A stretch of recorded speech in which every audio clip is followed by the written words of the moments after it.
యేసుక్రీస్తు నామములో హృదయపూర్వక వందనాలు తెలియజేస్తూ ఉన్నాం.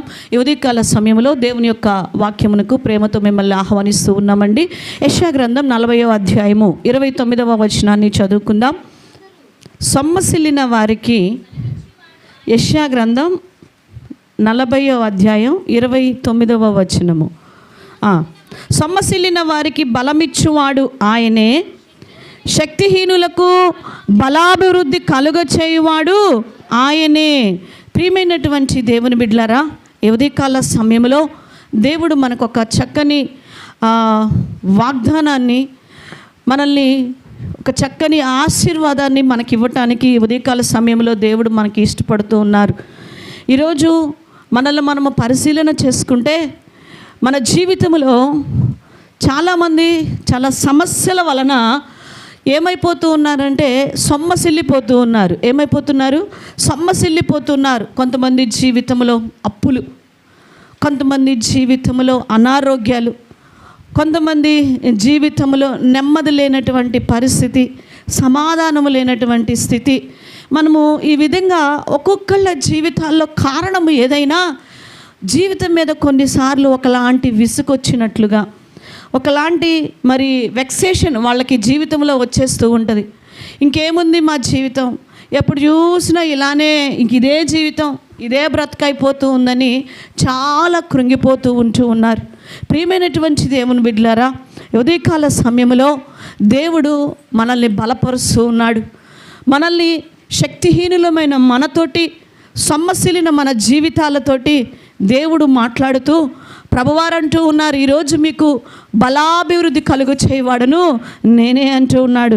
చూడండి, సొమ్మసిల్లిన వారికి బలమిచ్చువాడు ఆయనే, శక్తిహీనులకు ఏం కలుగు చేస్తున్నాడంట? బలాభివృద్ధి కలుగు చేస్తూ ఉన్నాడు. దినవృత్తాంతాల మొదటి గ్రంథము 29వ అధ్యాయము 12వ వచనాన్ని కూడా మనం ఒకసారి చదువుకుందాం. ఐశ్వర్యమును గొప్పతనమును నీ వలన కలుగును, నీవు సమస్తమును ఏలువాడవు, బలమును పరాక్రమమును నిదానములు. ఆయన మనల్ని కృపతో మనల్ని బలపరుస్తూ ఉన్నాడు. బలము ఆయన ఇచ్చే దానమును మనం ఇక్కడ చూస్తూ ఉన్నాడు. ఈరోజు మనకి బలము ఇచ్చేటువంటి వాడు ఆయనే అని సెలవిస్తూ ఉన్నాడు. ప్రియ సంగమా, ఈరోజు నీ జీవితంలో ఏ విషయంలో నీవు ఒంటరివి, లేకపోతే విసిగిపోయానని బాధపడుతూ ఉన్నావో, ఇక ఎండిపోయిన స్థితిలో నిస్సహాయముగా ఇక ఆ జీవితాన్ని ఈడ్చుకు రావాల్సిందే అని అలాగ ఈడ్చుకొస్తూ ఉన్నావేమో, ఈరోజు దేవుడు చెప్తూ ఉన్నాడు, నువ్వు ఒంటరివి కాదు, నువ్వు బలహీనురాలివి అంతకన్నా కాదు అంటూ ఉన్నాడు. హల్లెలూయా. ప్రియ సంగమా, ఈరోజు మనము బలహీనులము కాదు, మనల్ని బలపరిచేటువంటి దేవుడు ఒకడు ఉన్నాడు.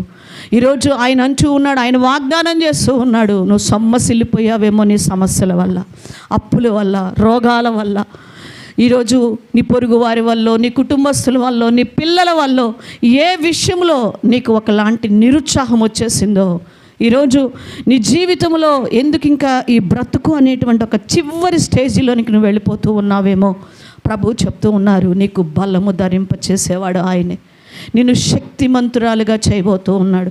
శక్తిమంతుడుగా దేవుడు నిన్ను చేయబోతూ ఉన్నాడు. ఈ ఉదయకాల సమయంలో చాలామంది అనుకుంటూ ఉంటారు, ఈ పరిస్థితిని నేను ఎలా జయించగలను, నేను ఒక్కదాన్ని అయిపోతున్నాను కుటుంబంలో, నాకు ఒక్కదానికే బాధ్యత ఉంటుంది కుటుంబంలో, ఈ మనిషికి ఒక బాధ్యత ఉండట్లేదు, ఈమెకి ఒక బాధ్యత ఉండట్లేదు, పిల్లలు ఏమాత్రము బాధ్యతగా ప్రవర్తించట్లేదు, నాకు మాత్రమే పడుతుంది, నేను ఒక్కదాన్ని ఎంతవరకు నేను పోరాడాలి, ఎంతవరకు నేను ప్రాకులాడాలి, ఎంతవరకు నేను పరిగెత్తాలి అని ఒకవేళ నువ్వు అనుకుంటూ ఉన్నావేమో, ప్రభువారు చెప్తూ ఉన్నారు యెషయా గ్రంథంలో 60వ అధ్యాయంలో నుంచి 22వ వచనంలో నుంచి ఈ ఉదయకాల సమయంలో దేవుడు మనకి సెలవిస్తూ ఉన్నాడు. చూడండి, వారిలో ఒంటరి అయిన వాడు 1000 మంది అగును, ఎన్నిక లేనివాడు బలమైన జనమగను. నీ పట్ల ఎవ్వరూ లేకపోవచ్చు నీతో పాటు నిలబడేవారు. ఇక్కడ నువ్వు ఒక్కదానివే బ్రతుకుతూ ఉన్నావేమో, చుట్టుపక్కల వారు ఎవరి యొక్క సహాయము నీకు అందనటువంటి పరిస్థితిలో ఉన్నదేమో, ఈరోజు ఒంటరిగా నువ్వు పోరాడుతూ ఉన్నావేమో. ప్రభు అంటున్నాడు, నువ్వు ఒంటరివి కాదు, నువ్వెంతమంది అంటున్నాడు దేవుడు? 1000 మందిగా నేను నిన్ను చేయబోతూ ఉన్నాను. 1000 మందిగా నేను చేయబోతు. నువ్వు ఎన్నిక లేని దానివి కాదు, బలమైన జనముగా నేను నిన్ను చేయబోతున్నాను అని దేవుడు మనకు సెలవిస్తూ ఉన్నాడు. ఏమండి, దేవుడు యొక్క మాట నమ్మదగినది, దేవుని మాట విలువైనది. ఈరోజు చాలామంది తల్లిదండ్రుల యొక్క ప్రవర్తన వల్ల, తల్లిదండ్రుల యొక్క భక్తి లేని స్థితిని బట్టి బిడ్డలు కూడా చాలా కృంగిపోతూ ఉంటారు. చాలా బలహీనలైపోతూ ఉంటారు పిల్లలు. మారు మనసు లేనటువంటి తల్లిదండ్రుల వల్ల చాలామంది పిల్లలు చాలా బలహీనమైపోతూ ఉంటారు. యవన చెల్లి, యవన తమ్ముడా, ఈరోజు నీవు కూడా నా కుటుంబ దుస్థితిని చూసి బలహీనమైన స్థితిలోనికి, మరి కృంగిపోయిన స్థితిలోనికి నువ్వు వెళ్ళిపోతూ ఉన్నావేమో ఒక్కసారి పరిశీలన చేసుకో. నిజమే, ఒక త్రాగుబోతూ ఉన్నటువంటి తండ్రి మరి ఆ ఇంట్లో ఉన్నప్పుడు ఆ కుటుంబమునకు ఒక విలువ ఉండదు. ఆ కుటుంబంలో ఉన్న పిల్లలకి ఒక విలువ ఉండదు. ఏమాత్రము కూడా వారికంటూ ఆ యొక్క సమాజం ఒక విలువగా కనీసం ఆ పిల్లలను కూడా చూడరండి, ఆ భార్యను కూడా చూడరు. ఒక తాగుబోతు యొక్క కుటుంబమును మనం చూస్తే ఎంతో కాలము మేమైతే క్రీస్తుని ఎరగనప్పుడు నా తండ్రి యొక్క త్రాగుబోతు స్థితిని బట్టి ఎంత బలహీనులుగా ఏడ్చుకునేవాళ్ళము, ఎంత యొక్క ఆ సమస్యలను చూసి ఎప్పుడు కూడా దుఃఖపడుతూ ఉండేవాళ్ళం. ప్రభువు తెలియదు, ప్రార్థన చేయాలని తెలియదు, యేసయ్య తెలియదు. అలాంటి స్థితిలో అవమానాలని భరిస్తూ బలహీనులముగా ఎప్పుడు కూడా దుఃఖముతో ఉండేవాళ్ళం. మా కుటుంబంలో ఏడుస్తూ ఉండేవాళ్ళం, అవమానాలని భరిస్తూ ఉండేవాళ్ళం. ప్రియ సంగమా, ఈ ఉదయకాల సమయంలో దేవుడు సెలవిస్తూ ఉన్నాడు, ఈరోజు మారని నీ తల్లిదండ్రులను బట్టి, లేక మారని నీ బిడ్డలను బట్టి అవమానములను భరిస్తూ బలహీనమైపోతూ ఉన్నావేమో, బలహీనరాలు అనుకొని కృంగిపోతూ ఉన్నావేమో. మన పరలోకపు తండ్రి సెలవిస్తూ ఉన్నాడు, నిన్ను బలపరిచేవాడిని నేనే. ఆమేన్. నిన్ను బలపరిచేవాడిని నేనే. నీ దగ్గర ఏమీ లేకపోవచ్చు ఆర్థికంగా ఒకవేళ నేను ఇవ్వలేకపోతున్నాను, అందరూ ఇస్తున్నారు, నేను ఇవ్వలేకపోతున్నానని ఒకవేళ నువ్వు కృంగిపోతున్నావేమో.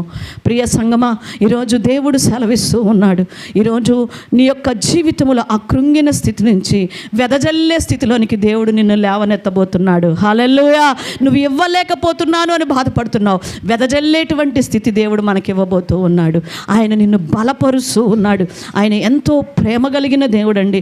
మనమే లోక సంబంధమైన తల్లిదండ్రులమైనటువంటి మనమే మన పిల్లలు ఏ విషయంలోనన్నా బలహీనముగా కనపడినప్పుడు, ఏ విషయంలోనైనా వారు దిగులుగా కానీ లేకపోతే కృంగిపోయినట్లుగా కానీ, మన పిల్లలు ఏదైనా చదవలేకపోతా కానివ్వండి, మరి ఏదైనా దెబ్బ తగిలినా కానివ్వండి, అలాంటి పరిస్థితుల్లో మన పిల్లల్ని చూసినప్పుడు మనము చూస్తూ ఏం చేయలేమండి, ఉండలేము.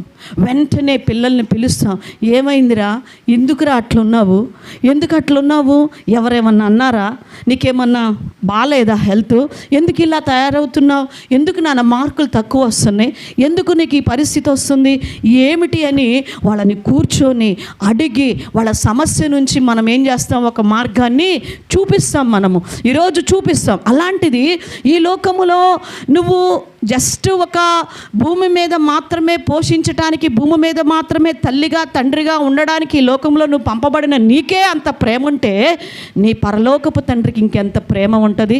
హల్లెలూయా. నీ మీద ఎంత ప్రేమ ఉంది, నీ పిల్లల మీద ఎంత ప్రేమ ఉన్నది. అలాంటి మనము బలహీనులమైపోతూ ఉంటే ఆయన చూస్తూ ఉండేటువంటి దేవుడు కాదు. ఆయన కృప కలిగినటువంటి దేవుడు, సర్వశక్తి కలిగినటువంటి దేవుడు. ప్రియ సంగమా, ఈరోజు దేవుడు సెలవిస్తూ ఉన్నాడు, నువ్వు సొమ్మసిల్లిపోయావేమో ఈరోజు నీ జీవితంలో, సొమ్మసిల్లినటువంటి నిన్ను బలపరుస్తాను అని దేవుడు వాగ్దానం చేస్తూ ఉన్నాడు. అయితే దేవుడు మనల్ని బలపరిచినట్లుగా ఈరోజు నీ జీవితంలో డబ్బు పోగొట్టుకొని బలహీనరాలు అయి ఉన్నావేమో, అనారోగ్యాన్ని పోగొట్టుకొని బలహీనరాలు అయి ఉన్నావేమో, ఇంకేదైనా సమస్యల వల్ల బలహీనముగా ఉన్నావేమో, కానీ నువ్వు పోగొట్టుకోకుండా గట్టిగా పట్టుకునేటువంటి కొన్ని విషయాలు నేను మీకు తెలియచేస్తాను. నువ్వు దేవుని దగ్గర నుంచి తిరిగి మరలా బలము పొందుకునేటట్లుగా ఒక విషయాన్ని నేను మీకు తెలియచేస్తూ ఉంటాను. చూడండి, మొట్టమొదటిగా ఆదికాండము 18వ అధ్యాయము 12వ వచనాన్ని చదువుకుందాం. శారా, నేను బలము ఉడిగిన దాననైన తరువాత నాకు సుఖము కలుగునా, నా యజమానుడును వృద్ధుడై ఉన్నాడు కదా అని తనలో తాను వ్యంగ్యంగా నవ్వుకుంటున్నాడు. అయ్యో, ఏమిటిది, దేవదూత నన్ను ఇలా ఆశీర్వదిస్తున్నాడు, నేను బిడ్డలకు అంటానా, ఇప్పుడు నా వయసు ఎంత, నేను నిండు వృద్ధాప్యమునకు వచ్చాను, స్త్రీ ధర్మము కూడా నా జీవితంలో ఉడికిపోయింది, ఇప్పుడు బిడ్డలను కనటానికి నాకేమి లేదు, శక్తి లేదు అని తన శరీర బలహీనతని చూసి, తన అవయములలో వచ్చిన, శరీరములో వచ్చిన మార్పును చూసి తను శక్తిహీనురాలని అనుకున్నదండి. తను శక్తిహీనురాలని అనుకున్నది ఆ శరీరాన్ని చూసినప్పుడు. ప్రియ సంగమా, ఈరోజు నిజమే, నీకున్నటువంటి పరిస్థితుల్ని చూస్తే, నీ ఎదురుగా కనపడుతున్న స్థితులను చూసినప్పుడు, నీ కుటుంబాన్ని చూసినప్పుడు, నిన్ను నువ్వు చూసుకున్నప్పుడు నువ్వు శక్తిహీనరాలివే. అయితే శారమ్మ చాలా బలహీనమైపోయిందట. ఆమె అంటుంది, నేను బలహీనురాలను, నాకు బలము లేదు, ఇప్పుడు నేను బిడ్డల్ని కంటానా, నాకు ఎక్కడ శక్తి ఉంది? నీకు అసాధ్యమే. అడిగి అలిసిపోయావు, దేవుణ్ణి అలిసిపోయావు. శారమ్మ కూడా అడిగిందంట. ఎన్ని సంవత్సరాలు అడిగిందో ఏమండి, 90 సంవత్సరాల వయసులో. అప్పటికి అడిగి ఇప్పుడు ఎన్ని సంవత్సరాలు అయింది ఆమె? ఒకవేళ పెళ్ళయి ఒక 20 సంవత్సరాలు అప్పుడు పెళ్ళయింది అనుకుందాం. ఏమండి, ఎన్ని సంవత్సరాలు దేవుణ్ణి అడిగి ఆమెకి ఏమొచ్చేసిందండి? అలసిపోయి, ఇప్పుడా, ఈ వయసులోనా పిల్లల్ని కంటానా? అసలు ఏం మాట్లాడుతున్నాడు? నా స్త్రీధర్మము కూడా ఏమైపోయింది? ఉడికిపోయింది. ఇప్పుడు బిడ్డల్ని కంటానికి నాకు బలం ఎక్కడది? నాకు శక్తి లేదు. అయ్యో! అయితే ప్రియ దేవుని బిడ్డ ఎలాగా ఆమె బిడ్డను కలగలిగిందో తెలుసా అండి? రండి దేవుని యొక్క వాక్యములో హెబ్రీలకు రాసిన పత్రిక 11వ అధ్యాయము 11వ వచనం, 11వ అధ్యాయము 11వ వచనాన్ని చదువుదాం. విశ్వాసమును బట్టి శారాయు వాగ్దానము చేసిన వాడు నమ్మదగిన వాడని ఎంచుకొనెను గనుక తాను వయస్సు గతించినదైనను గర్భము ధరించుటకు ఏమి పొందుకుందంటండి? శక్తి పొందెను. ప్రియమైన దేవుని బిడ్డలారా, శరీరాన్ని చూసినప్పుడు, తన శరీరంలో కలిగిన మార్పులను చూసినప్పుడు శక్తిహీనరాలే, కానీ దేనిని బట్టి బలం పొందుకుందో తెలుసా అండి? విశ్వాసమును బట్టి. హల్లెలూయా! ఈరోజు విశ్వాసమును బట్టి బిడ్డని కనుటకు ఆమె శక్తి పొందుకున్నట్లుగా మనం చూస్తూ ఉన్నాం. గర్భము ధరించుటకు శక్తి పొందుకున్నట్లుగా చూస్తున్నాం. ప్రియ సంగమా, ఈరోజు నీ జీవితంలో పరిస్థితులను చూడొద్దు, స్థితిగతులను నువ్వు చూడొద్దు, విశ్వాసముతో నువ్వు చూడు. విశ్వాసమును మాత్రం గట్టిగా పట్టుకో, ఆయన నిన్ను బలపరుస్తాడు. నీ దగ్గర ఏమీ లేకపోవచ్చు, కానీ ఏం కలిగుండు? విశ్వాసము కలిగిండు. నీ విశ్వాసము నిన్ను బలపరుస్తుంది. శారా గారి యొక్క విశ్వాసము బలపరుస్తుంది. అవిశ్వాసపు మాటలు మాట్లాడబాకు. నీ దగ్గర ₹1,00,00,000 ఉండి అవిశ్వాసపు మాటలు మాట్లాడుతున్నావు అనుకోండి, అడుక్కునే వాడికంటే కూడా హీనం మన జీవితం అయిపోద్ది.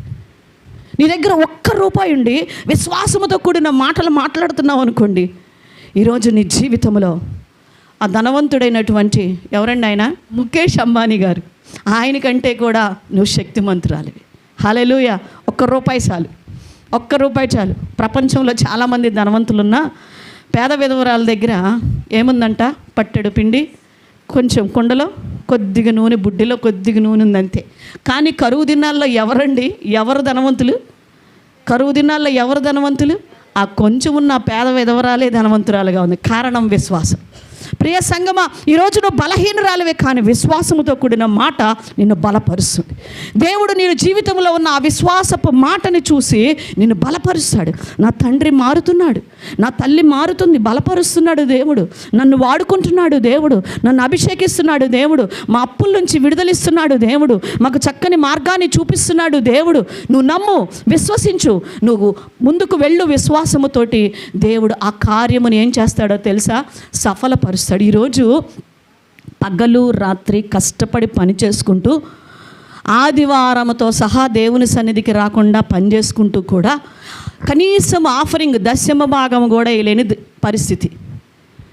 అలాంటి పరిస్థితికి వెళ్ళిపోతున్నారు. కారణం ఏంటి?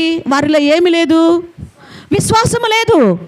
ఎంత డబ్బు ఉన్నప్పటికీ వారిలో విశ్వాసము లేదు. వచ్చినది వచ్చినట్టు దేనికో దానికి ఉపయోగించుకుంటాం, సరిపోతుంది. ఈరోజు మిగలట్లా. కారణం ఏమిటి అంటే విశ్వాసము లేదు. ఈరోజు విశ్వాసము లేని తరము అంటున్నాడు దేవుడు ఎలా బలపరుస్తున్నాడో తెలుసా? నీలో ఉన్న విశ్వాసమును చూసి నీ పరిస్థితుల్లో నుంచి నిన్ను లేపి బలపరుస్తాడు. రెండో విషయాన్ని మనం చూద్దాం. చూడండి, దేవుని యొక్క వాక్యములో మనం చూస్తే ద్వితీయోపదేశకాండం 34వ అధ్యాయము 7వ వచనాన్ని మనం చదువుదాం. మోషే చనిపోయినప్పుడు 120 సంవత్సరముల ఈడుగలవాడు, అతనికి దృష్టి మాన్యము లేదు. అతనికి ఏం తగ్గలేదంటండి? సత్తు తగ్గలేదు. ప్రియ సంగమా, కారణం ఏంటో తెలుసు? అంత బలముగా ఉండడానికి కారణం సంఖ్యాకాండం 12:7 అంటాడు, అతడు నా ఇల్లంతటిలో నమ్మకస్తుడు. ఎన్నో బలహీనమైన పరిస్థితులు తన ఎదురుగా వచ్చేసినాయి మోషే గారి ఎదుట. ఎర్ర సముద్రాలు ఎదురైపోయినాయి. అక్కడ చూస్తే ఆహారం లేని పరిస్థితి, ఇటువైపు చూస్తే చేదు నీళ్ళు, ఇటు చూస్తేనేమో ప్రజల తిరుగుబాటు, ఎక్కడ చూసినా నెమ్మది అనేదే లేనటువంటి పరిస్థితి. చాలా భయంకరమైన పరిస్థితులను మోషే ఎదుర్కొంటూ వచ్చాడు. అయినప్పటికీ కూడా ఎలాగున్నాడంట ఆయన? 120 సంవత్సరాలు కంటి చూపు తగ్గలేదంట, కాలి సత్తువు తగ్గకుండా శారీరకంగా బలిష్ఠుడిగా ఉన్నట్లుగా చూస్తూ ఉన్నాం, బలవంతుడిగా ఉన్నట్లుగా మోషే గారిని మనం చూస్తూ ఉన్నాం. కారణం నమ్మకమైన జీవితం. ఎలాగున్నాడంట? దేవుని దగ్గర నమ్మకంగా ఉన్నాడంట. నమ్మకత్వాన్ని విడిచిపెట్టలా. ఈరోజు చాలామంది జీవితంలో బలహీనత రాగానే దేవుని మీద నమ్మకం పోయిద్ది. ఒక వ్యక్తి జీవితంలో, ఒక పాపకో లేకపోతే వాళ్ళ ఇంట్లో కుటుంబంలో ఎవరికైనా జ్వరము కానీ ఇంకేదైనా చిన్న వ్యాధి బలహీనత విడవకుండా అలా వస్తూనే ఉందనుకోండి, ఫస్ట్ కొద్దిగా వచ్చినప్పుడు ప్రార్థన చేస్తారు, రెండో రోజు కూడా వచ్చినప్పుడు కొబ్బరి నూనె రాసి ప్రార్థన చేస్తారు, మూడో రోజు కూడా వచ్చినప్పుడు సేవకుల చేత వచ్చి ప్రార్థన చేయించుకుంటారు. ఇక 4వ రోజు కూడా వచ్చిందనుకోండి, ఏం చేస్తారో తెలుసా? వీళ్ళు ఏం చేస్తారు చెప్పండి? చాలామంది చేశారు, ఇప్పుడు చేయట్లేదేమో కానీ చాలామంది చేశారు. ఎక్కడికి వెళ్ళిపోతారు?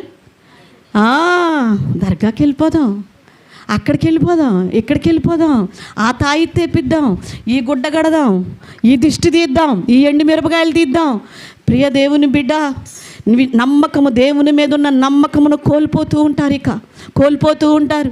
ఈరోజు దేవుని దగ్గర నువ్వు నమ్మకంగా జీవించు. నీ ప్రాణము పోయినా కూడా నేనే నీ దేవుడైన యెహోవాను, నేను తప్ప వేరొక దేవుడు లేడు అంటూ ఉన్నాడు. చచ్చిపోతున్నా సరే దేవుణ్ణి మనం విడిచిపెట్టకూడదు. అంతే. ఏమీ లేని దరిద్రతలో ఉన్నా కూడా లాజరు ఏం చేయలేదండి? దేవుణ్ణి విడిచిపెట్టలా. ఏం ప్రభా, నేను ఇంత నమ్మకంగా ఉంటే ధనవంతుడికేమో కోట్లు ఇస్తున్నావు, రోజుకి ఒక రొట్టె మొక్క కోసం 10 ఎదురు చూడాల్సి వస్తున్నా, నాది కూడా ఒక బతికేనా అనుకోలే లాజరు. నమ్మకాన్ని విడిచిపెట్టల. ఆయనే నిజమైన దేవుడు. అందుకే పరలోకంలో సేద తీర్చుకుంటూ ఉన్నాడు. హల్లెలూయా. ప్రియ సంగమ, ఈరోజు నమ్మకత్వాన్ని విడిచిపెట్టబాక. నీకు ఇచ్చిన పనిలో, నీకు ఇచ్చిన జీవితంలో, నీకు ఇచ్చిన కుటుంబంలో, దేవుణ్ణి ఆరాధించే విషయంలో, ప్రార్థన చేసే విషయంలో, వాక్యము ధ్యానించే విషయంలో, ఏ విషయంలో కూడా దేవుని దగ్గర నమ్మకత్వాన్ని పోగొట్టుకోబాక. నువ్వేది పోగొట్టుకున్నా పర్లా, ప్రపంచంలో మరలా తిరిగి నిన్ను దేవుడు ఏం చేస్తాడంట? బలపరుస్తాడు. చూడండి మోషే గారిని ఎంతగా బలపరిచాడో దేవుడు, ఎంత బలపరిచినాడండి. కంటి చూపు, కాలి సత్తువ 120 సంవత్సరాలు బ్రతికాడంట. 120 సంవత్సరాల్లో ఎక్కడ శరీర బలహీనత రాల. హల్లెలూయా. ప్రియ సంగమా, ఈరోజు మనము మన ఆత్మీయ భక్తి జీవితం ఎలాగ ఉన్నదో పరిశీలన చేసుకోవాలి. చూడండి, మనం ఇంకా ఎలా బలపరచగలుగుతాం, ఎలా బలపరచబడతాం, దేవుడు మనల్ని ఇంకా ఎలా బలపరుస్తాడు. చూడండి, దేవుని వాక్యంలో యెషయా గ్రంథంలో చదువుదాం. యెషయా గ్రంథం 40వ అధ్యాయం. యెషయా గ్రంథం 40వ అధ్యాయం 29వ వచనం. సొమ్మసిల్లిన వారికి బలమిచ్చువాడు ఆయనే, శక్తిహీనులకు బలాభివృద్ధి కలుగచేయువాడు ఆయనే. అలయుదురు, యవనస్తులు తప్పక తొట్టిల్లుదురు.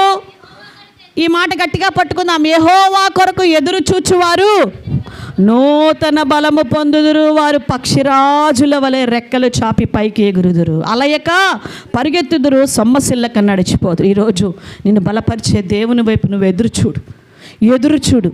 చివరి వరకు కూడా దేవుని వైపు నువ్వు ఎదురు చూడు. ఏమండి, యోబు గారి దగ్గరికి వచ్చారు. యోబు మొత్తం పోగొట్టేసుకున్నాడు, శరీరం బలహీనమైపోయింది, ఆస్తిపాస్తులు అన్నీ పోయినాయి, పిల్లలు చచ్చిపోయారు, పొలాలు లేవు, ఇళ్ళు లేవు, ఏమీ లేవు. ఒక చెట్టు కింద కూర్చున్నాడు. కనీసము శరీరము కూడా సహకరించని పరిస్థితి. నడినెత్తి మొదలుకొని అరికాలి వరకు ఏమొచ్చేసినాయి అంట? కుర్రుపులు వచ్చేసినాయి. ఏ పార్ట్ కూడా సహకరించట్లేదు. అన్నీ పోగొట్టుకొని శక్తిహీనుడుగా అలాగా కూర్చున్నాడు, బలహీనుడుగా కూర్చున్నాడు. ప్రియ సంగమా, అయితే యోబు గారు ఎవరి వైపు చూస్తున్నాడండి?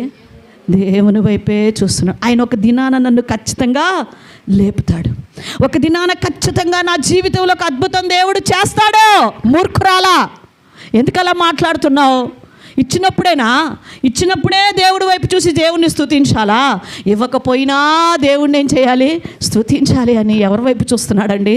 దేవుని వైపే చూస్తున్నాడు. ప్రియ సంగమా, ఈరోజు నువ్వు ఎవరి కొరకు ఎదురు చూస్తున్నావు? నీకు సహాయము ఎక్కడి నుంచి రావాలని ఎదురు చూస్తున్నావు? ఈరోజు మనం అందుకునే సహాయము, నీకు కావాలని కోరుకుంటున్న సహాయము ఒక మనిషి దగ్గర నుంచి రావాలని ఎదురు చూస్తున్నావేమో.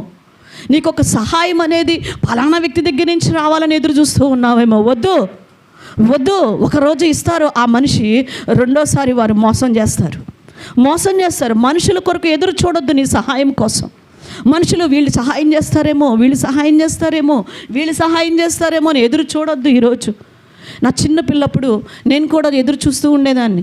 మా నాన్నగారు అసలు కుటుంబం గురించి పట్టించుకునేవారు కాదు. ఏదో తను వెళ్ళినటువంటి కొంత మాత్రమే ఏదో ఇచ్చేసేసేవాడు, కొద్దిగా ఇచ్చేసేవాడు. తాగటం. చిన్నపిల్లలమైన మేము, మా అమ్మమ్మ వాళ్ళు వస్తారేమో, మా తాతయ్య వాళ్ళు వస్తారేమో, వాళ్ళు సహాయం చేస్తారేమో ఎదురు చూస్తూ ఉండేవాళ్ళు. ప్రియదేవుని బిడ్డలారా, చాలాసార్లు సహాయం చేసేవాళ్ళు, చాలాసార్లు మాటలు కూడా అనేవాళ్ళు. కానీ మన దేవుడైతే ఏం చేస్తాడండి? చచ్చిపోయే వరకు కూడా మనల్ని అరచేతిలో పెట్టుకొని ఎత్తుకునేవాడు. హల్లెలూయా. ఎవరి కొరకు నువ్వు ఎదురు చూస్తూ ఉన్నావు? ఈ రోజుల్లో చాలామంది యవనస్తులు పతనమైపోవటానికి కారణం ప్రియుడు దగ్గర నుంచి సహాయం రావాలని ఎదురు చూడటమే. పెళ్ళిళ్ళు కాకముందే ప్రేమించినటువంటి ప్రియుడు దగ్గర నుంచి, ప్రేమించినటువంటి ప్రియురాలు దగ్గర నుంచి డబ్బులు ఆశిస్తూ ఉంటారు.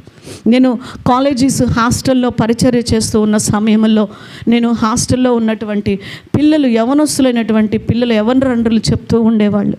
ఒక్కొక్కళ్ళకి 2, 3 మెయింటైన్ చేస్తూ ఉండేవాళ్ళు. వాళ్ళు ఎందుకు అట్లాగా? అది చాలా తప్పు కదా. నిజంగా సరే నువ్వు ప్రేమించావు అంటే ఒకరిని ప్రేమించి పెళ్లి చేసుకోవటం అన్న ఒక రకంగా ఉంటుంది. ఎందుకు ఇంతమందిని అంటే, ఒకళ్ళేమో ఫుడ్ అంట, టిఫిన్ బయటకు వెళితే టిఫిన్ మెయింటైన్ చేయడానికి వాటికి కావాలంట. మరొకళ్ళు వాళ్ళ యొక్క ఫ్యాన్సీ, అదేమంటారు, బ్యూటీషియన్కి సంబంధించినటువంటివి, డ్రెస్సెస్కి సంబంధించినయే. ఇట్లా ఒక్కొక్క దానికి ఒక్కొక్కలని వాడుకుంటూ వస్తూ వచ్చారు. ఎవరి కోసం? వాళ్ళు తీసుకువెళ్తారని ఎదురు చూస్తూ ఉండేవాళ్ళు. ఎంత భయంకరంగా వారి జీవితాలని నాశనము చేసేసుకుంటూ వచ్చారు. ప్రియ సంగమా, ఈరోజు నీ ఎదురు చూపులు ఎవరి కోసం ఎదురు చూస్తూ ఉన్నావు? పలానా వ్యక్తి వస్తేనే నీ కుటుంబంలో గౌరవం అనుకుంటున్నావా? పలానా వ్యక్తి ఉంటేనే నా పిల్లలకు ఆశీర్వాదం, పలానా వ్యక్తి ఉంటేనే మేము మా కుటుంబం వర్ధిల్లుతారు అనుకుంటున్నావు? No. Christ is head of this house. ఎవరుండాలి? దేవుడే నీ ఇంటికి పెద్దగా ఉండను గాక. హల్లెలూయా. ఆయన కొరకు ఎదురు చూడు. సిలువలో నీ కోసం చివరి రక్తం బొట్టు వరకు నీ నుంచి ఏమీ ఆశించకుండా కార్చినటువంటి దేవుడు ఈరోజు ఆయన. నీ కొరకు ప్రాణము పెట్టినటువంటి దేవుడు నిన్ను అడిగి పెట్టలా, ఇదిగో నీ కోసం నేను ప్రాణం పెడుతున్నాను, మరి నువ్వు నాకేమిస్తావు? నువ్వు నా కోసం వస్తావా? నువ్వు కోసం ప్రార్థన చేస్తావా? విడవకుండా నా దగ్గరికి వస్తావు అడిగాడా అండి? అడగలేదండి. అంటే ఎంత ప్రేమించాడు. ఈరోజు మన లోక ప్రేమలో ఏముంటుంది? స్వార్థం. పిల్లల్ని చదివించేది కూడా స్వార్థమే. వాడు పెద్ద అయితే ఏం చేస్తాడు? ఉద్యోగం చేసి మమ్మల్ని ఏం చేయాలి? వాళ్ళు ఆడపిల్ల వెళ్ళిపోయే పిల్లేగా. ఆ పిల్లకి కొంతసార్లు ఏదో కొద్దిగా ముద్ర కాకుండా అట్ట పెడితే సాల్లే అనుకుంటూ ఉంటారు. మా భాగ్యమ్మ సహోదరులు పాప మా మనసు లేదు, చక్కగా ఆడపిల్లను బాగా చదివించుకుంటున్నారు. దేవుడు ఇంకా వాళ్ళని దీవించిన గాక. ఈరోజు ఆడపిల్లంటే అక్కడికి వెళ్ళిపోయేవాళ్ళు కాబట్టి, వాళ్ళ నుంచి మాకేమీ ఉండదు కాబట్టి, మగపిల్లలంటే మా దగ్గర ఉండేవాళ్ళు కాబట్టి అని ఎదురు చూస్తారు పిల్లల కోసం కదా. ప్రియ సంగమ, ఈరోజు నువ్వు ఎవరి కొరకు ఎదురు చూస్తున్నావు? యోబు దేవుని వైపే చూశాడు. యెహోవా కొరకు ఎదురు చూచువారు ఏం పొందుకుంటారంట? నూతన బలం. ఈరోజు నీకు ఎందుకు రావట్లేదో తెలుసా? బలం ఎందుకు నీకు శక్తి లేదో తెలుసా? ఆత్మీయంగా కానీ ఏదైనా ఏ విషయంలోనైనా దేవుని కొరకు ఎదురు చూడట్లా నువ్వు, అనగా దేవుని వైపు నీ మనసు పెట్టట్లేదు. ఈరోజు దేవుని యొక్క వాక్యం మనకి సెలవిస్తూ ఉన్నది. అందుకే అప్పుల పాలైపోతూ ఉన్నావు, అవమాన పాలైపోతున్నాం. రకరకాల పరిస్థితులు మనం ఎదుర్కోవాల్సి వస్తూ ఉన్నది. ఈరోజు యెహోవా కొరకు ఎదురు చూసిన యోబు తన జీవితంలో 2 అంతల శక్తిని, ఆశీర్వాదాన్ని పొందుకున్నాడంట. హల్లెలూయా. ప్రియ సంగమా, మనల్ని బలపరిచే దేవుడు, మన బలహీనతలో బలపరిచే దేవుడు. నీవు బలహీనతలో నువ్వు విశ్వాసాన్ని పోగొట్టుకోవద్దు, నమ్మకత్వాన్ని పోగొట్టుకోవద్దు, దేవుని వైపు ఎదురు చూచే అనుభవాన్ని పోగొట్టుకోవద్దు. ఏది పోగొట్టుకున్నా పర్వాలేదు, ఆయన నిన్ను బలపరిచే దేవుడు. 4వగా చెప్తూ ఉన్నాము. చూడండి, ఇక్కడ దానియేలు గ్రంథంలో మనం చూస్తే 10వ అధ్యాయము 18వ వచనంలో ఒక మాట మనం చదువుకుందాం. అతడు మరలా నన్ను ముట్టి నన్ను బలపరిచి, నీవు బహుప్రియుడవు, భయపడకుము. చూడండి, దానియేలు ఒక దర్శనము కనిన తర్వాత చాలా బలహీనమైపోయాడంట. చాలా బలహీనమైపోయాడు. బలహీనమైపోతే దేవుడు వచ్చి అతన్ని ముట్టి బలపరిచి ఏం చేస్తూ ఉన్నాడో తెలుసా? నీవెవరివి? నాకు బహుప్రియుడివి. నేను ఎలా బలహీనతలో వదిలేస్తాను? నీ శరీర బలహీనతలో నేను ఎలా వదిలేస్తాను? దేవుడు అంటున్నాడు. ఆత్మీయంగా బలంగా ఉన్నాడు, శారీరకంగా దానియేలు ఏమైపోయాడంటే బలహీనత వచ్చేసింది. ఆ బలహీనతలో దేవుడు ఏం చేస్తున్నాడో తెలుసా? బలపరుస్తూ ఉన్నాడు. ఎందుకు బలపరిచాడో తెలుసా? దానియేలు, నీవు నాకెవరివి? మరి నువ్వు నిజంగా ప్రియుడిగా ఉన్నావా? దేవునికి ఉన్నావా? ఎవరికి ఉన్నావు? డబ్బుకు ప్రియురాలివా? ఈరోజు డబ్బును ప్రేమించే సంఘములో నాకు తెలిసి దాదాపు ఈరోజు ఒక 20 మంది దాకా రాలేదు. డబ్బును ప్రేమించిన వాళ్ళే, లోకాన్ని ప్రేమించిన వాళ్ళే. ప్రియ సంగమా, ఈరోజు దేవుని యొక్క వాక్యము సెలవిస్తున్నది, దేవునికి ప్రియుడుగా మనం ఉన్నప్పుడు, అనగా ఇష్టముగా మనం ఉన్నప్పుడు, దేవునికి ఇష్టముగా మనము బ్రతుకుతూ ఉన్నప్పుడు దేవుడు మనల్ని ఏం చేస్తాడో తెలుసా అండి? బలపరుస్తాడు. దానియేలుకు నా శరీర బలహీనతని దేవుడు ఏం చేశాడో తెలుసా అండి? బలపరిచినట్లుగా చూస్తున్నాం. ఈరోజు నీ శరీరంలో ఏ బలహీనత ఉన్నా కూడా నిన్ను బలపరిచే దేవుడు. అయితే నీవు దేవునికి ఎలాగుండాలంట? ఇష్టముగా బ్రతకాలి. ఎలా బ్రతకాలి? ఇష్టముగా. దేవునికి ఇష్టముగా మనము బ్రతకాలి. ఆయన్ని సంతోషపరుస్తూ మనం బ్రతకాలి. దానియేలు ప్రతి విషయములో దేవునికి ప్రియుడుగా జీవిస్తూ వచ్చాడు, దేవునికి ఇష్టముగా బ్రతుకుతూ వచ్చాడు. సంగమా, ఈరోజు నువ్వు ఎలాగా ఉన్నావో పరిశీలన చేసుకో. ఏలియా గురించి కూడా మనకి తెలుసు. ఏలియా యెజబేలు యొక్క మాటలు వినేసి, యెజబేలు మాటలు విని బలహీనుడైపోయాడంట కదండి. వెళ్ళిపోయి ఆ బదరి వృక్షం కింద కూర్చొని ఏడుస్తూ ఉన్నాడంట. అయ్యో, ఇప్పటి వరకు నేను చేసిన సేవ చాలయ్యా, ఈ యెజబేలు రాని నన్ను బతకనీయట్లేదు, రేపు ఎవరి చేత చంపేపించిద్దంట, వాళ్ళెవరో చేతిలో చచ్చే కన్నా నువ్వే నన్ను చంపేయి, నన్ను భయంకరంగా మాట్లాడుతుంది, నన్ను భయంకరంగా తిడుతుంది నాయన. అయ్యా, యెజబేలు నుంచి నన్ను కాపాడు, నాకు వద్దు, అసలు ఈ జీవితం వద్దు, ఇక చాలు, ఇప్పటిదాకా నేను చేసిన సేవ చాలయ్యా, నేను చాలయ్యా అని బలహీనుడని ఏడుస్తున్నాడంట. అప్పుడు దేవుడు ఏం చెప్పాడండి? ఏమన్నాడండి? అక్కడ ఒక నుప్పుని ముట్టించి ఒక అప్పమును పెట్టి అది కాల్చుకొని తిను అని ఒక అప్పము పెట్టి, లే, నీకు శక్తికి మించిన పని ఉంది, లేగో పరిగెత్త అన్నాడంట. ఒక అప్పముతో దేవుడు బలపరిచాడు. అవును, ఈరోజు వాక్యం అనే ఆహారముతో దేవుడు నిన్ను బలపరుస్తూ ఉన్నాడు. ఆమేన్. అదే ఈ వాగ్దానము, అదే వాక్యం అనే ఈ వాగ్దానము. శక్తిహీనులకు బలాభివృద్ధి కలుగచేయువాడను నేనే, సొమ్మసిల్లిన వారిని బలపరిచేవాడిని నేనే, శక్తిహీనులకు బలాభివృద్ధి కలుగచేయువాడిని కూడా నేనే అని నీకు వాగ్దానం చేస్తూ ఉన్నాడు. ఆ వాగ్దానం నిన్ను బలపరుస్తుంది. ఎప్పుడో తెలుసా? నువ్వు నమ్మి విశ్వసించి ఆయనకి ప్రియులుగా నువ్వు జీవించినప్పుడు. చివరిగా ఒక మాట చెప్తాను రండి. చూడండి, దేవుడు ఎట్లా ఏ విషయంలో మనల్ని బలపరుస్తూ ఉన్నాడో చూద్దాం. దినవృత్తాంతాల 2వ గ్రంథము 14వ అధ్యాయము 11వ వచనాన్ని చదువుకుందాం. ఆస తన దేవుడైన యెహోవాకు మొరపెట్టి, యెహోవా విస్తారమైన సైన్యము చేత వారి చేతిలో ఓడిపోకుండా బలము లేని వారికి సహాయము చేయుటకు నీకన్నా ఎవరునూ లేరు. మా దేవా యెహోవా, మాకు సహాయము చేయుము, నిన్నే నమ్ముకొని ఉన్నాము, నీ నామమును బట్టి ఈ సైన్యమును ఎదిరించుటకు బయలుదేరి ఉన్నాము. చూడండి, ఇక్కడ ఆస ప్రార్థన చేస్తూ ఉన్నాడు. మొర్రపెట్టుట ద్వారా బలాన్ని పొందుకున్నాడు. నేను బలహీనుడనయ్యా, ఆ సైన్యాన్ని నేను జయించలేనయ్యా, ఆ గొప్ప సైన్యాన్ని నేను జయించలేనయ్యా, నేను బలహీనుడని అని ఒప్పుకుంటున్నాడు. నిజమే, మనం మాట్లాడలేకపోవచ్చు, మనం ఎదిరించలేకపోవచ్చు, నీ కుటుంబంలో నువ్వు ఎవరితోనూ గద్దించలేకపోతూ ఉండొచ్చు, లేకపోతే ఈరోజు నువ్వు ఒక మరి బలహీనమైన స్థితిలో అలాగ నిలబడుతూ ఉన్నావేమో, జయించలేని స్థితిలో. అయితే ఆసా ఏం చేశాడో తెలుసా? తన బలహీనతలో అంతమంది సైన్యాన్ని, శత్రువు సైన్యాన్ని చూసినప్పుడు భయం వచ్చేసిందంట. నేను బలహీనుణ్ణని ఎవరి దగ్గరికి వెళ్ళి చెప్తున్నాడు చెప్పండి? ఎవరి దగ్గరికి? ఎస్, దేవుని దగ్గరికి వెళ్ళి మొరపెడుతూ ఉన్నాడు. ఈరోజు నీ బలహీనతలో మనుషుల దగ్గరికి వెళ్ళి మొరపెట్టుకోవద్దు. ఎవరి దగ్గర మొరపెట్టుకుందాం? మన దేవుని దగ్గర మొరపెట్టుకుందాం. దేవుని దగ్గర మొరపెట్టుకున్నప్పుడు దేవుడు మనకి జయమిచ్చేటువంటి దేవుడుగా ఉన్నాడు. చూడండి, అలాగ మొరపెట్టిన తర్వాత 12వ వచనంలో, యెహోవా ఆ కూషీలను ఆసా ఎదుటను యూదావారి ఎదుటను నిలవనీయక వారిని మొత్తినందున వారు పారిపోయిరి. ప్రియ సంగమా, చూడండి ఆ 14వ వచనంలో మనం చదువుతాం, గేరారు చుట్టూ ఉన్న పట్టణములోని వారందరి మీదకి యెహోవా భయం వచ్చిన కనుక ఆ పట్టణములన్నిటిని కొల్లపెట్టి వారిలోనున్న మిక్కుటమైన కొల్ల సొమ్మంతయు దోచుకొండ్రి.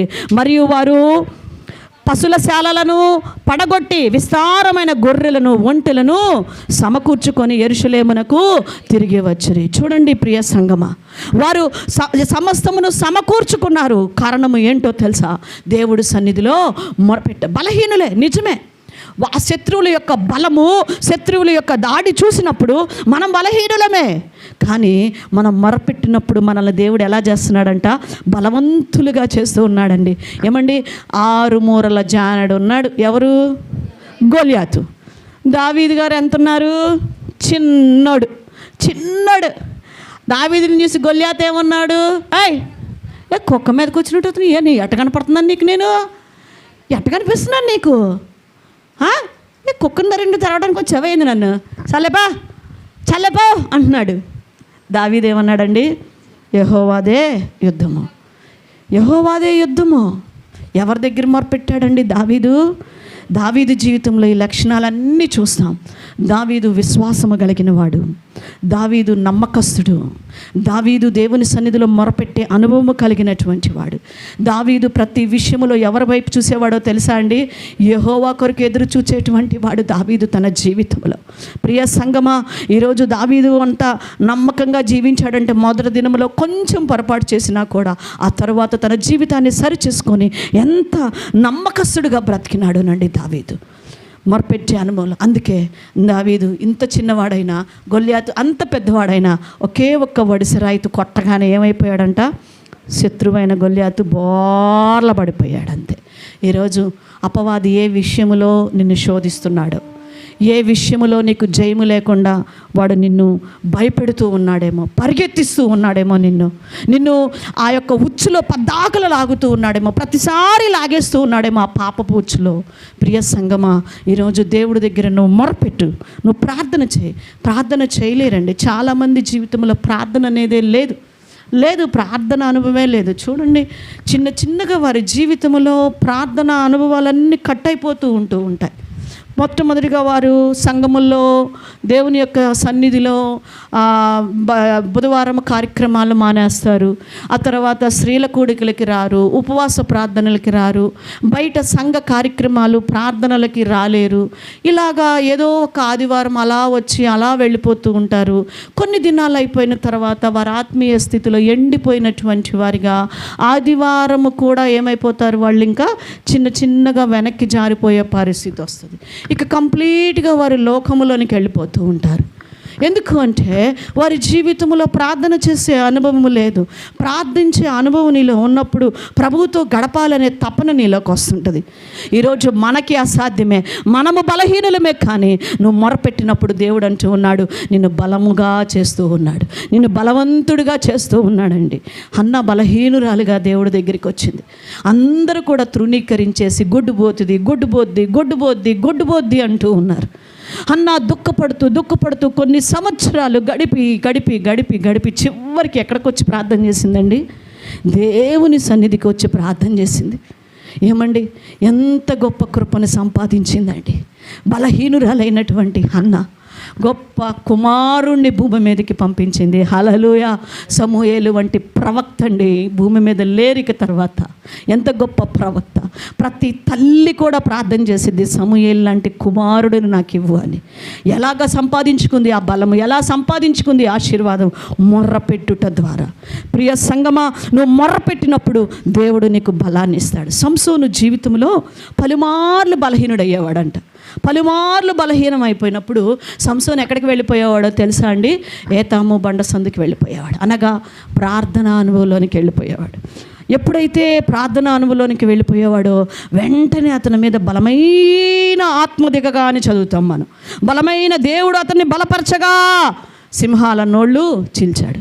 దేవుడు అతనిని బలపరచగా నక్కలని పట్టి చుట్టి నొప్పులు పెట్టినట్టుగా చూస్తూ ఉన్నాం. సింహములను చీల్చటాన్ని మనం చూస్తూ ఉన్నాము. ఫిలిష్తీయులను చంపటాన్ని మనం చూస్తూ ఉన్నాము. ఎక్కడి నుంచి వచ్చిందండి ఆ బలము? దేవుని యొక్క సన్నిధిలో. ఆయన బలపరిచే దేవుడు మనల్ని. ప్రతి బలహీనతలో కూడా మనకి బలమిచ్చేటువంటి దేవుడు. ప్రియ సంగమా, దేవుని యొక్క వాక్యం మనకి సెలవిస్తూ ఉన్నది. ఈరోజు ఆయన మనల్ని బలముతో ధరింప చేసేటువంటి దేవుడు అంట. కీర్తనాకారుడు 18వ అధ్యాయం 32వ వచనంలో అంటూ ఉన్నాడు, నీకు బలము ధరింప చేయువాడు ఆయనే. ఎవరంటండి బలం ధరింపజేసేవాడు? మనకి ఆయనే. కానీ మనమేమనుకుంటామో తెలుసా? చాలాసార్లు కొన్ని కార్యాలు జరుగుతూ ఉంటుంటే బాగా సంపాదన ఎక్కువైపోయి ఇంట్లో వస్తువులు ఫుల్గా కొనుక్కొని బాగా అన్నిట్లో బాగా సమృద్ధిగా వస్తూ ఉన్నప్పుడు ఏమనుకుంటూ ఉంటామో తెలుసా అండి? చూడండి, ద్వితీయోపదేశ కాండంలో చెప్తూ ఉన్నారు, 32వ అధ్యాయం 27వ వచనం, ఇదంతయు యెహోవా చేసినది కాదు, మా బలము చేత వారిని గెలిచితిమి అని వారు అనుకుందురేమో. ఆలోచన లేని జనమా, దేవుడు అంటున్నాడు. ఈరోజు నీ శక్తి చేత, నువ్వు ప్రయాసపడుట చేత నువ్వు కార్యాలు చేసావు అనుకుంటున్నావేమో. నీ కుటుంబం మొత్తం కూడా ఆశీర్వదించబడి అలాగ సమృద్ధిలో ఉందనుకుంటున్నావేమో. అది నీ బలము కాదు, నీ బలము కాదు. దేవుడు సెలవిస్తూ ఉన్నాడు. కీర్తనాకారుడు అంటాడు, అదే కీర్తనాకారుడు 62వ అధ్యాయము 11వ వచనంలో ఏమంటాడో తెలుసా అండి? బలము తనదని ఒకమారు దేవుడు సెలవిచ్చును. కీర్తనలు 62:11 చూస్తాము. బలము తనదని ఒకమారు దేవుడు సెలవిచ్చును, 2 మారులు ఆ మాట నాకు వినబడను. మరి నీ బలం అంటావే, నీ తెలివితేటలు అంటావే, నీ ఆలోచన అంటావే. ఆ ఆలోచన ఎక్కడి నుంచి వచ్చింది? ఆ తెలివి నీకు ఎక్కడి నుంచి వచ్చింది? ఆ బలము నీకు ఎక్కడి నుంచి వచ్చింది? ఒక మొత్తితే మంచంలో పడుకుంటావు వెళ్ళిపోయి. ఆదివారం డ్యూటీకి వెళ్ళకపోతే ఉండదంటావు చూడు. ఆ డ్యూటీలు కూడా మా శుభ్రంగా అన్ని పోతాయి అనమాట. ఆదివారం కాదు, సోమవారం నుంచి ఆదివారం వరకు వెళ్ళకుండా శుభ్రంగా పడక సీనేయాల్సి వస్తావు. ఎక్కడి నుంచి వస్తుంది ఆ శక్తి నువ్వు పరిగెత్తడానికి? దేవుడిచ్చినటువంటి బలము చేత నువ్వు పరిగెత్తుతున్నావు. దేవుడిచ్చిన కృప చేత నీ బిడ్డలని ఒక ఆశీర్వాదంలో నువ్వు నడిపించుకుంటున్నావు. అది దేవుని కృప. ఆయన ఒక్కసారి యోబు దగ్గర కంచె తీసేసినట్టు నీ దగ్గర, నా దగ్గర తీసేస్తే మన పరిస్థితి ఏందండి? మన పరిస్థితి ఏందండి? ఇది మన బలము కాదు, మన బలము కాదు, మన బలము కాదు, మన శక్తి కాదు, దేవుని మహాకృప. ప్రియ సంగమా, ఈరోజు దేవుడు సెలవిస్తూ ఉన్నాడు, నీ బలహీనతలో ఆయన ఏమిస్తానంటున్నాడు? బలమిస్తాను. నువ్వు బలహీనురాలివి కాదు, బలహీనుడవు కాదు. దేవుని వైపు, దేవుని యొక్క సన్నిధిలో విశ్వాసముతో నిన్ను బలపరుస్తాను అంటున్నాడు. నీ విశ్వాసమును బట్టి నిన్ను మరలా బలపరుస్తాను, మరలా నిన్ను పైకి లేపుతాను. నేను నిన్ను వెదజల్లే స్థితిలోనికి నేను నిన్ను లేపుతాను. నీ నమ్మకమైన జీవితాన్ని బట్టి నేను లేపుతానని ప్రభు చెప్తున్నాడు. నా కొరకు ఎదురు చూచిన నీ జీవితమును బట్టి నేను నిన్ను లేపుతాను. నాకు ప్రియుడుగా నువ్వు జీవిస్తున్న జీవితాన్ని బట్టి నేను మరలా నిన్ను బలపరిచి లేపుతాను. నీవు నా దగ్గర మొరపెడుతున్న అనుభవాన్ని బట్టి నేను మరలా తిరిగి నిన్ను బలపరుస్తాను. ప్రియ సంగమా, ఈరోజు ఎలాగున్నాం? ఈరోజు మనం ఒంటరి కాదు, మనము ఒంటరి కాదు, బలహీనులము కాదు. దేవుని వాక్యం చెప్తూ ఉన్నది, ఒంటరము కాదు, బలహీనులము కాదు. అబ్రహాము గారిని దేవుడు పిలిచినప్పుడు హారాను నుండి బయలుదేరి కానానికి వచ్చినప్పుడంట ఎంతోమంది ఎన్నో మాట్లాడినారంట. ఎక్కడి నుంచో వచ్చాడు ఈ అబ్రహాం గారు, ఎక్కడి నుంచో వచ్చినాడు ఈ యొక్క ఇస్సాకు గారు. బావులు తవ్వుతున్నారు, వీళ్ళకి తెగ నీళ్లు పడిపోతున్నాయి, మా మీద పెత్తనం చేస్తున్నారు అని అబ్రహాము గారి మీద, ఇస్సాకు గారి మీద ఎంతో ఫైట్ చేశారంట. ఆ కానానీయులు కానివ్వండి, అక్కడ ఉన్నటువంటి తెగవారందరూ కూడా తిరగబడ్డారంట. ప్రియ సంగమా, వాళ్ళు చేసింది ఒకటే, మౌనంగా ఎవరి వైపు చూశారో తెలుసా? దేవుని వైపు చూశారు అంతే, యెహోవా వైపు ఎదురు చూశారు అంతే. మౌనంగా వెళ్ళిపోయాడంట ఇస్సాకు గారు. ఎక్కడికి వెళ్తే అక్కడ వాళ్ళు ఫైట్ చేస్తున్నారంట, ఇస్సాకు పక్కకి వెళ్ళి తవ్వుకుంటున్నాడంట. ఇక్కడ ఫైట్ చేస్తున్నారంట, మళ్ళీ ఇంకోటి తవ్వుకుంటున్నారంట. మౌనంగా వెళ్ళిపోయాడు. అయితే ఈరోజు బలమైన జనాంగముగా ఎవరండి ఉంది? ఎవరినండి దేవుడు చేసింది? ఆయనకి ఇష్టమైన ప్రజలుగా ఎవరిని చేసుకున్నాడండి దేవుడు? ప్రియ సంగమా, ఈరోజు నీ జీవితంలో నువ్వు ఒంటరివి కాదు. నీ యొక్క బంధువులందరూ నీ భర్త తరపే మాట్లాడుతున్నారేమో, బంధువులందరూ కూడా నీ భార్య తరపే మాట్లాడుతున్నారేమో. ఈరోజు దేవుడు నీ పక్షంగా ఉన్నాడు. తప్పు నీలో లేకపోయినా నిన్ను దూషిస్తూ ఉన్నారేమో, నిన్ను అవమానపరుస్తూ ఉన్నారేమో. ప్రభువారు అంటున్నారు, వారిలో ఒంటరి అయిన వాడు 1000 మంది అగును, ఎన్నిక లేనివాడు బలమైన జనమగును. ఈరోజు నిన్ను తృణీకరించిన ప్రజలే, నిన్ను అవమానిస్తున్న ప్రజలే, ఈడెప్పుడు చూసినా డబ్బులు అడుగుతాడు, ఏమి ఎప్పుడు చూసినా డబ్బులు అడిగిద్ది, అబ్బా ఎప్పుడు చూసినా వీళ్ళతో తలకాయ నొప్పి, వద్దు చిచి అబ్బా వీళ్ళు మళ్ళీ ఎలా ఇస్తారు, వీళ్ళు మళ్ళీ ఏం చేస్తారు, వీళ్ళొద్దు అని తప్పించుకొని తిరిగే వాళ్ళకి నువ్వు వెదజల్లే అనుభవంలోనికి దేవుడు నిన్ను నడిపిస్తాడు. హల్లెలూయా. ప్రియ సంగమా, దేవుడు వాగ్దానం చేస్తున్నాడు. రండి, మొట్టమొదటగా దేవుడు మనకు వాగ్దానం చేసిన ఆ ఒక్క మాటని మరలా ధ్యానించుకొని ముగింపులోనికి వెళ్ళిపోదాం. యెషయా గ్రంథం 40వ అధ్యాయము 29వ వచనం. సొమ్మసిల్లిన వారికి బలమిచ్చువాడు ఆయనే, శక్తిహీనులకు బలాభివృద్ధి కలుగు చేయువాడు ఆయనే. కళ్ళు మూసుకుందాం, ప్రార్థన చేసుకుందాం. ప్రభా, మేము బలహీనులమే ప్రభా, మేము బలహీనులమే, కానీ నాయన సొమ్మసిల్లిన వారికి నాయన బలాభివృద్ధి కలుగ చేస్తానంటున్నావని కళ్ళు మూసుకుందాము ప్రభా. అందరం కళ్ళు మూసుకొని ప్రార్థన చేద్దామా ప్రభు సన్నిధిలో. ఈరోజు నీ స్థితిని చూసి నేను నవ్వుకుంటూ ఉన్నారేమో, నీ ఆర్థిక బలహీనతలను చూసి నిన్ను నవ్వుకుంటూ ఎక్కిరిస్తున్నారేమో, నీ శరీర బలహీనతలు చూసి నిన్ను ఎక్కిరిస్తూ ఉన్నారేమో. సహోదరి సహోదరుడా, ప్రియ సంగమా, ఈరోజు నువ్వు ఎలాగ ఉన్నావు? ప్రియ సంగమా, ఈరోజు నువ్వు ఎలాగ ఉన్నావో ఒక్కసారి పరిశీలన చేసుకో.